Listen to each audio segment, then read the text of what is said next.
What is up, YouTube? Welcome back. So, before we get into today's video, if you are a beginner in Rainbow Six Siege, you found the right video, because I'm going to explain to you 5 things that you guys do too much of, and then my next video will be 5 things you guys don't do enough of. So, we're in a custom game, no one's in it, just us, and I'm going to explain to you the best as I can how to correct your mistakes. So first one, very common, is barricading. And you may think that, okay, I'll just barricade everything. I mean, the game is I don't want anyone in where I'm playing. So it's a good idea at first, right? It's a good idea at first, but I'm going to explain to you why it's a bad idea.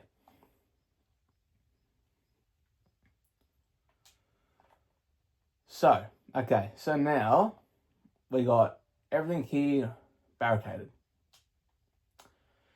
So now no one can get in, right? Now I'm Castle, so my ability is to put thicker barricades down, which if you hit it 9 times, this will break, or you can just do that if you're a defender. Or if you don't want to use your barricades, you can just use these barricades. So what are some pros and cons to barricading? Okay, the pros, you can keep people out. Well, you can't actually keep them out. They have to make a sound. So you force your opponents to make sound. So when they hit the barricade, it's gonna make a sound. When they hit a barricade, whether they try and hit it as best as they can or as silently as they can, like maybe they might crouch down, maybe like try and crack one off in the middle. Okay, see, I've hit that 3 times actually. So obviously you force them to make sound. That's a pro. You want them to make sound. The con of that is you can shut out your roamers. So on your team, you have roamers. And your roamers is like the golden ticket to your team winning. Because what their job is, so your roamer's job is to waste time. So maybe if someone is on repel on this window here, on repel, maybe he might be able to get the pick or waste her time, make her maybe rotate. Maybe she might rotate over here and maybe on this window here, or she might go on this hatch. She might go down there, and so that she can now take over VIP and have sight in this window, in this doorway. So, but as a roamer, you're like listening to sound. That's what you're doing. You're acting to sound, and you're trying to waste their time. But what happens when they're coming back? Maybe all your teammates die, and they're in a 1v3, 1v4 with the diffuser going off. Now imagine I'm diffuser. Imagine I'm just coming back from my roam downstairs. I'm coming back, diffuser's going off. I've got 47 seconds, I think, and I'm running, and look at this. All right, I'll break this barricade. I've got another one to go to. So I already made a lot of sound doing that. So maybe I do that, maybe try and make sound. Then I'm running over, maybe I'm running over here, going back down here, And like this can lose your round, so please don't do this. And you know, that would be barricaded as well, obviously. But now, look, I'm gonna make sound, and I'm probably gonna get clapped. I'm probably gonna die, right? And what's worse about it is that generally, if you have everything reinforced, someone on your team's gonna have a rotate on this stairs here. So if I can get in there. What? Hello? Okay. There you go. Alright. So someone is gonna have a rotate here. So now it makes my job 10 times harder because I need to get there. But now look, I am at a seriously disadvantage because now not only is all the doors reinforced, barricaded, but now I've got this I need to watch out for. So yeah. So please don't barricade like that. You can lose your rounds and it's going to make your teammates really annoyed. Now, secondly, see how there's a bomb here and then there's a bomb in through this wall. So there's 2 bombs. There's 1 and 2. Please do not reinforce this. Please, do not do this. Do not reinforce this. So do not reinforce this. Because this is a no-no. Because you need access to this bomb so you can defend both bombs. So you would have a rotate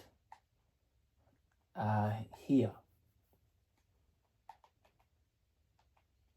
Okay, let me get that. Okay, so you have a rotate in there, make it a bit more bigger, but yeah. So obviously you have a rotate here, so you can defend, obviously in billiards and in hookah. So don't barricade, don't reinforce in between bombs, because again, you're gonna lose rounds doing that. Next up is sprinting. Okay, this is controversial for everyone as well. We all sprint. But as a beginner, I think you sprint a bit more. So if you're a beginner and you just came from a game like Call of Duty or Fortnite, that is a sprinting game because it's a big map. On Siege, sprinting is death. It is not a big map, obviously. It's not a big map, so you don't need to sprint around. But if you sprint around all the time, like mid-round, early round, you're cooked. The only time I would recommend you sprint is if diffuser is going off. Then I would think, okay, you got to be fast now. You've got to make some noise.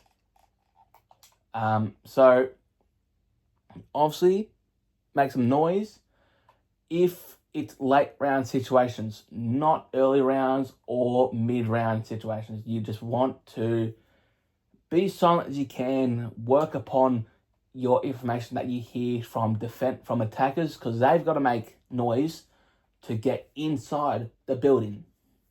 So yeah. Don't sprint around. Next is red pinging. What the?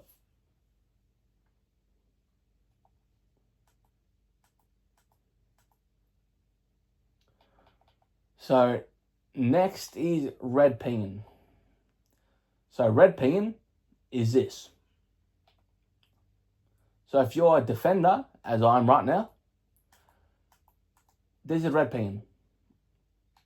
Now, red pinging will leave out a red scan, and on the opposites, on the attacker's screen, they will get a notification saying you've been spotted, right? And so, but mostly people are gonna shoot at this default camera. But if you got a Valkyrie camera, that's maybe in this corner here, and you keep scanning them, you're just gonna have that shot out because people would be able to see it after. So keep the red scanning to minimum of like, maybe if there's like one person alive or something, then you can red ping. I would recommend always yellow ping. So yellow ping is your top D-pad. So that's how you yellow ping. So yellow ping, top D-pad to mark where someone's whereabouts is. So yeah, just don't red ping. So that's about 3, or was it 4? I think it's 4. Next is dying. Unfortunately, as a beginner, you will die a lot of times. So you guys die a lot, but you can't help that. I don't think you can help that. So I would recommend, how you can not die is just like, maybe if this scene was reinforced, say we got this reinforced, say we got all this reinforced, you might be able to have maybe you might be able to have a side up on maybe this door here. Maybe if someone does go and knife this window, this door here, you might be able to get the pick through there if you just obviously hear him. Or if you want, you can have do that, and you can see through balcony. Did I break the glass? I did break the glass. Damn it. Okay, so maybe you might be able to hold an angle here on balcony, or what you might do, you might have a run out. Which if you can see people, maybe like only if you can hear someone is droning, you might be able to just do this. Run and then quickly get a kill and run back inside. So try, if you don't want to die, just maybe wait for your time to shine. Right? So, and also think about how you would attack it. That's what I can simply say. How am I going to survive? Okay, I'm going to sit in this corner, wait for anyone that's going to come upstairs, because obviously someone's going to have to come upstairs eventually. So yeah. And if you do actually play in kitchen, watching the stairs, you can just have this barricaded up, just so if they do push, you'll be able to hear them and get that kill. So yeah, but everyone, that is it. Hopefully you guys learned something from this video. Tomorrow I'll be posting another video on 5 things beginners don't do enough of. So that's gonna come out as well. So hopefully you enjoyed today's video. If you have, please hit that subscribe button. Please like my video, and yeah, comments ain't great. And I'll see you all very, very soon with another video. Peace out.